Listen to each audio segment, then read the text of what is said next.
자, 보험친구닷컴. 요즘 건강보험공단에서 미등재된 신의료기술로 내가 치료를 받게 됐는데 내 실손보험에서 보장이 가능할까? 건강검진, 성형, 출산 관련 질환 등 이런 것들이 내 보험에서 가능할까? 보험이 궁금하신 분들이 많으실 겁니다. 그럴 때는 검색창에 보험친구닷컴을 검색하시거나 1844-0585로 전화를 주시면 됩니다. 이미 가입한 보험의 경우 뭐가 문제인지, 또 내가 가입한 보험은 어떤 장단점이 있는지, 보험에 관련된 그 어떤 질문이라도, 그 어떤 상담이라도 무료로 진행이 됩니다. 암보험, 종신보험, 실손보험, 또 화재보험, 배상책임보험, 운전자보험 등 모든 상품이 상담 가능합니다. 검색창에서 보험친구닷컴 혹은 화면에 보이는 QR코드로 접속하실 수도 있고요. 전화 1844-0585 어디든 연락 주시면 보험 관련된 친절한 상담 무료로 받아보실 수 있는 보험친구닷컴이었습니다. 김민석 총리 출마 여부야 아직 나오지 않았습니다만, 오늘 김민석 총리 관련된 뉴스 중에 하나는 이 검찰개혁 관련해서요. 보안수사권 폐지가 정부 아니다라고 정리를 하면서 정부의 입법안은 나오지 않을 것이고 국회에 그 공을 넘긴다라고 발표를 했어요. 이 부분은 어떻게 평가하세요? 결국 청와대의 입장과 일치하는 것 같고, 결국 당에서 수기를 통해서 결정을 해라라는 말인 것 같은데, 지금 당장 원구성이 안 된 상태에서 바로 입법을 해갖고 할 수는 없을 것 같고, 현실적으로는 결국 전당대회가 끝난 다음에 수기를 통해서 입법이 결정되지 않을까 싶습니다. 예. 만약에 그냥 지금 강경하게 말씀하시는 대로 보안수사권 폐지가 이루어진다고 하면은 그게 당의 총의가 무너진 거라면 어쩔 수 없겠지만, 거기에 대한 폐단을 막을 수 있는 보안 입법들도 조금 연구가 되어야 될 거라고 생각합니다. 지금 보면 이제 원구성이 이루어지지 않았고 원구성 이후에 어떤 안을 내겠다라는 부분에 있어서 비판하는 분들도 있어요.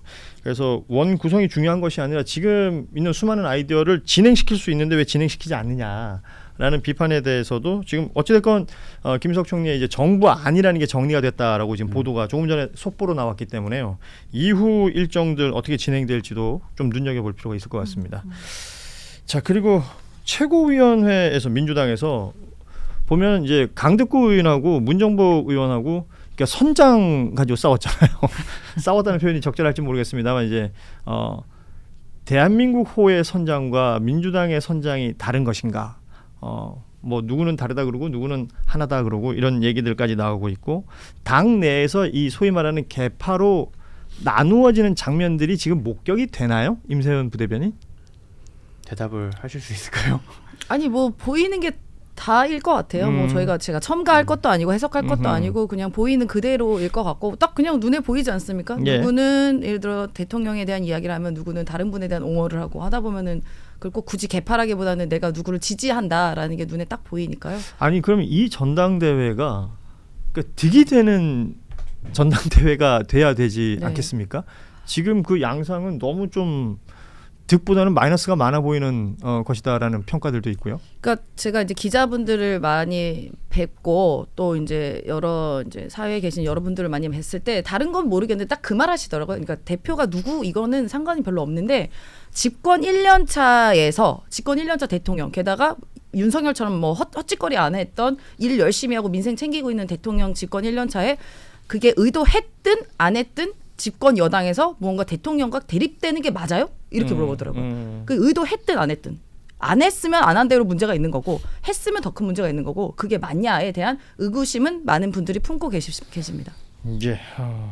이재명 대통령 오늘 일정 하나 살펴보면 청와대에서 이재용 삼성전자 회장을 만났습니다. 지금 계속 며칠째 보도가 되고 있습니다만, 호남 반도체 투자 등 관련해서 논의가 있었다라는 얘기인데, 이걸 두고 지금 국민의힘 쪽에서는 이거 정치 개입이다. 장동혁 대표는 오늘 최고위에서 대통령이 직접 기업들한테 네가 가라 호남을 압박하고 있다.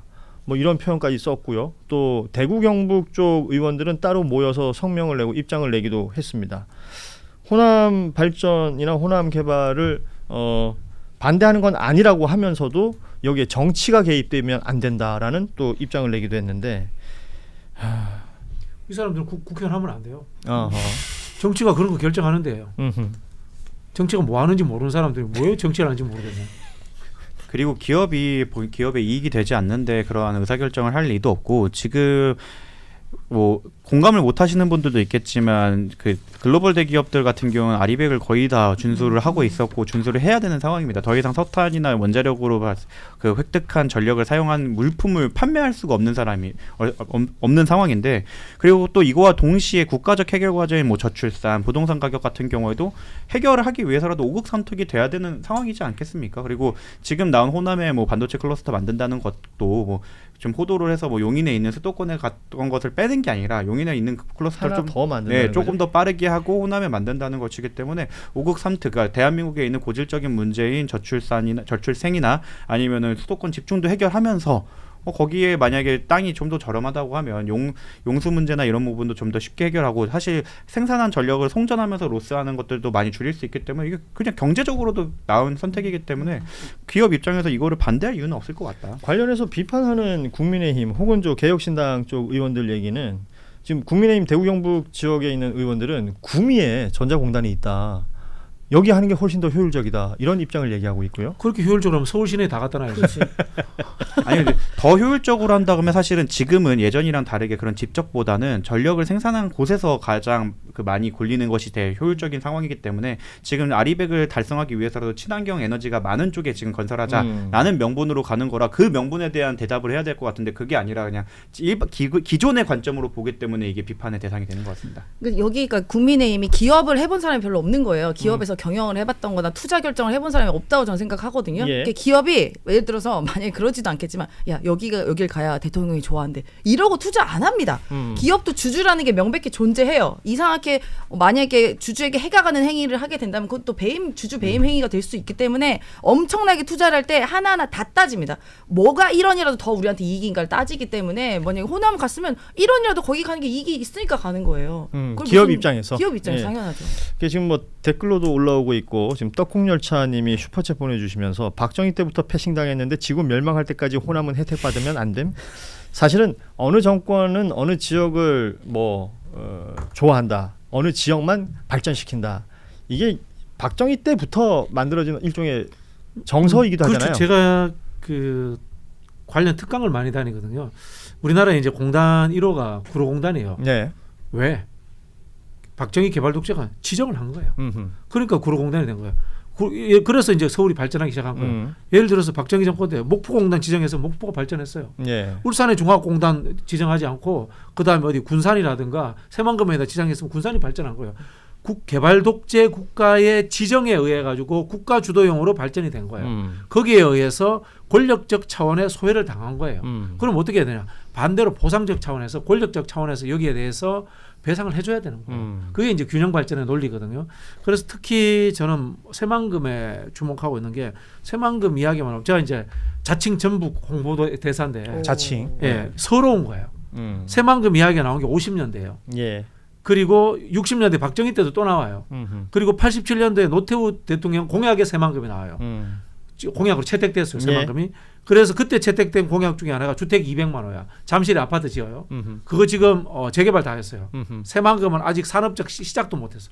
땅만 있죠. 땅만 있어. 근데 더 웃기는 건 뭐냐. 그때는 농사지을 땅이 필요했잖아. 이제 농사지을 땅이 더 필요 없어. 예. 오히려 터가지고 갯벌로 하면 효용성이 더 좋은 시대가 역으로 바뀌어버린 거야. 이 얼마나 슬픈 이야기예요 진짜 이게. 새만금 이야기하면. 그게 한 해 두 해 묵은 이야기가 아니기 때문에 지금 그 얘기를 해주시는 것 같습니다. 지금 이런 모든 내용들을 정치로만 해석하고 정치로만 분석하는 그 자체가 사실은 포퓰리즘 아닌가 싶기도 하고요. 예. 그리고 이재명 대통령 일정 나온 것 중에 하나가 다음 달 1일 7월 1일에 문재인 대통령을 청와대로 초대해서 오찬을 한다. 이 내용이 나왔어요. 지금 이 타이밍에 이 행보는 어떤 해석이 가능할까요? 이건 제가 정확히 말씀드릴 수 있습니다. 제가 점심에 만난 분이 관계자가 계신데요.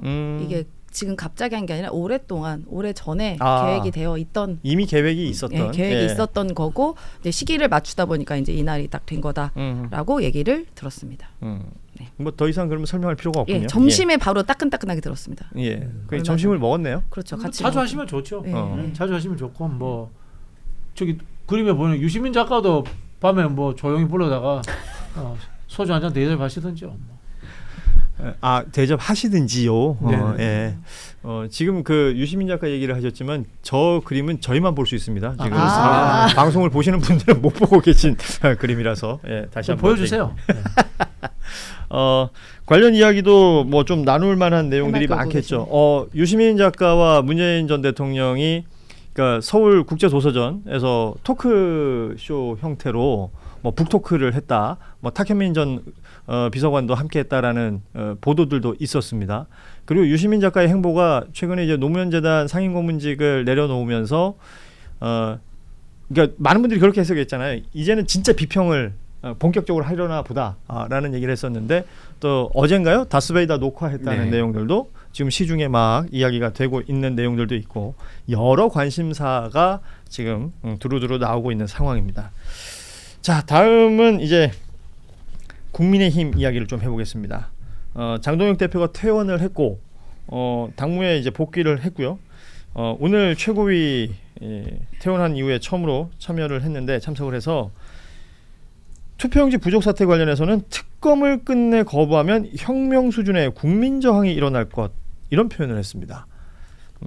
이건 오세훈한테 물어보고 이야기해요. 지금 계속 비슷한 얘기를 반복적으로 하고 있죠. 그리고 뭐 선관위 문제에 대해서는 원포인트 개헌 얘기들이 나오니까 개헌 언급할 때가 아니다. 특검을 해야지 대통령이 책임이 있는지 없는지 다 밝혀낼 수 있다. 말 같지도 않은 소리를 하고 있는 거죠. 선관위가 헌법기관인데 대통령 무슨 관련이 있어요? 대통령 손도 못 대는데. 그러니까. 이거는 특검도 아니고요. 사실은 지금 우리 정부에서 수사를 많이 하면 수사로도 제대로 안 나올 거예요. 결국 이건 국정조사를 해야 되는 거예요. 국회가 헌법기관인 헌법기관을 국정조사를 하는 것이 원칙인 거고요. 그리고 선관위에 대한 원포인트 개헌은 최소한의 양식이 있는 법률 지식이 있는 사람들은 다 동의하는 부분이에요. 그 최소한의 양식이 있는 법률 지식이 없는 법조인이네. 본인도 판사 출신입니다. 네. 아마 본인도 모르지 않을 거예요. 말씀하신 것대로 알고 있는데 본질적인 해결은 개헌밖에 없다는 것을 알고 있지만 자기가 노리고 있는 강성 지지층에게 어필하기 위해 저런 얘기를 하고 있다고 생각을 하고 저는 국정조사로 아니 국정감사로 해결한다는 거에 대해서는 좀 문제 건강 정보를 보고 계시다가 뭐 6개월 동안 뭘 먹어야 뭘 된대요? 드시려고요? 아니 저 우리 유튜브 보고 있어요. 광고 같은 것 같습니다. 광고. 네, 저는 국정감사나 국정조사로는 한계가 있다. 강제력 있는 수사가 필요하긴 하다고 생각을 하는데 강제 수사 필요하다. 네, 근데 이거 같은 경우에는 저는 그 선관위 사태 같은 경우에 선관위가 워낙 오랫동안 견제와 균형 밖에 있었기 때문에 이번 사건만 뭐 수사할 건 아닐 것 같고 지금까지 뭐 수많은 출장에서의 비위 이런 것들이 많았기 때문에 이거는 180의 이런 제한이 있는 특검보다는 상설기구를 통해서 하나부터 열까지 다 수사를 해야 된다라고 생각을 하고 그러기 위해서는 이제 선관위의 지위와 위상이라는 것에 대한 변화가 있어야 되는 거죠. 네. 그러려면 개헌을 해야 된다. 제가 20년 전부터 이야기를 해왔고요. 방송에서도 꾸준히 할 때마다 박진영 또 헛소리한다 댓글 단 사람들 빨리 반성하세요. 진짜. 제가 또 요즘 그 로비스트 제도 이야기 또 하고 있고 그다음에 오픈 프라이머리 그다음에 집단 지도 체제 당 대표는 그 관리형해야 된다 그 이야기 하고 있잖아요. 또 언제 또 이게 골마서 터질지 모릅니다. 그러니까 좀 저 댓글 다시는 분들은 이 말씀 꼭 드리고 싶어요. 본인들이 다 생각해놓고 있어. 그래서 패널이 나와서 자기 생각에 맞장구 쳐주나 안 쳐주나 이것만 기다리실 것 같은데 그럴 거면 패널 부를 필요가 없어요. 솔직히 말씀드리면. 그리고 그 선관위 사태 관련해서 말씀을 드리면 여기에 대해서 말씀하신 그 양식 있지 않은 법조인들이 지금 호도를 너무 많이 해요. 예를 들어 전 한동훈 의원의 발의도 되게 문제가 있다고 생각하는 게 그거 다 위헌 이미 결정이 다 나온 거거든요. 그러니까 감성을 해서 감사하지 않은 거. 이미 헌법재판소가 판단을 했기 때문에 저 법이 입법이 되는 순간 바로 위헌 판단이 나올 것들인데 여기에 법조인들이 오히려 앞장서 갖고 이렇게 호도하는 거에 대해서는 그러니까 법을 모르지 않을진데 왜 그런다고 보세요? 그럼 결국엔 지지층 어필용이에요. 지금 정말 제가 아까 서두에도 말씀드렸지만 국민과 당원이 괴리된 거에 대한 후과를 저희가 치르고 있는 것 같아요. 양당 공히. 그러니까 대부분의 국민들을 위해서 설명을 확실하게 하고 이게 본인들이 결과를 보여줘야 되는데 지금 그렇지 않고 모두가 우리 같은 유튜브나 이런 거에 많이 보고 있는 극선 당원들만 바라보고 있기 때문에 사실관계보다 진실이거나 어떻게든 해결책보다는 일단 쇼를 하려고 하는 것 같아요. 뭐 기사가 나오든 쇼츠가 나오든 이런 것들만 노리고 하고 있는 것 같은데 그런 건 저 같은 이제 방송을 하고 싶어하는 사람들이 해야지 책임 있는 정치인이 해서는 안 된다고 생각합니다. 국민의힘 플랜카드 걸어놓은 거 보세요. 이재명 정부 선관위 이렇게 적혀 있어요. 예. 그러니까 저는 처음에는 우리 변호사님 얘기하신 것처럼 알고도 일부러 저게 선동하는 건가 이렇게 당연히 생각했거든요. 어쨌든 본인도 법조인이고 아무리 우리가 그렇다 한들 야당의 제1야당의 대표가 뭐 집단으로 좀 이렇게 본인의 표를 모으거나 강성 지지층 모으기 위해서 저러나 했는데 제가 조금 잘못 생각한 것 같아. 이제는 약간 상상 임신처럼 된 것 같아요. 이제는 뭐가 가스라이팅이 본인이 된 느낌이 들어요. 이렇게 하면 이거 진짜 부정선거다. 이번에 부정선거다. 이거 재선거 된다 하면서 본인의 이제 부풀어 오른 거야 지금. 부정선거라는 게. 그래서 이제는 약간 그 단위가 넘어선 게 아닌가 이런 생각이 들었습니다. 아니 뭐 재선거 얘기를 계속하기 때문에 재선거가 안 된다는 것을 판사 출신인 본인이 누구보다 잘 알 것이고 예를 들어서 본인이 지금 현직 판사라고 가정하자면 이런 건을 누가 들고 오면 뭐 법전을 들여다보든 뭘 한번 체크해 보면 안 된다는 걸 너무나 잘 알 텐데 법전 안 보죠. 이런 얘기를 하는 것 자체가 결국은 다른 어떤 정치적인 의도밖에는 해석이 안 된다. 자, 보험친구.com 요즘 건강보험공단에서 미등재된 신의료기술로 내가 치료를 받게 됐는데 내 실손보험에서 보장이 가능할까?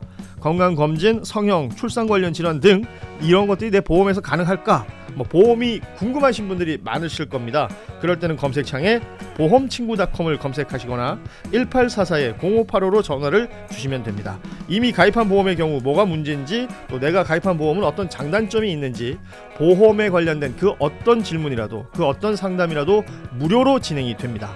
암보험, 종신보험, 실손보험, 또 화재보험, 배상책임보험, 운전자보험 등 모든 상품이 상담 가능합니다. 검색창에서 보험친구.com 혹은 화면에 보이는 QR코드로 접속하실 수도 있고요. 전화 1844-0585 어디든 연락 주시면 보험 관련된 친절한 상담 무료로 받아보실 수 있는 보험친구.com이었습니다.